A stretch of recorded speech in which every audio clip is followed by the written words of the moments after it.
来这个卡努风台的警报已经来解除了，但是受到风台外围环流的影响，加上这个真强的西南风，是伫个南投县的仁爱乡变超大雨，当地塔罗湾溪涨大水，大水溢起来道路顶，已经看无倒位是溪，倒位是路。若台14线要到罗山温泉的路段，这个土石是放落来，帮做一个小水墙，甚至这个山坡的土石流直接就灌入去饭店的大厅，这饭店是绿苍苍。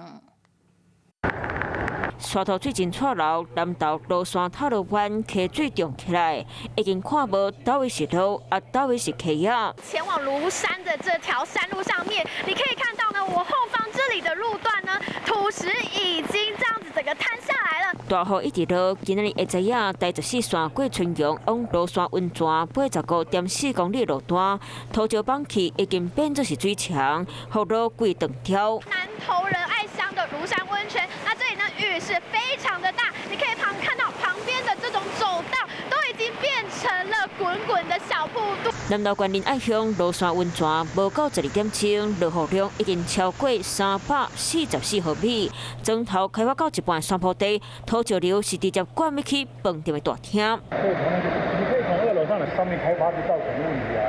他们原本就打算说开发来种菜。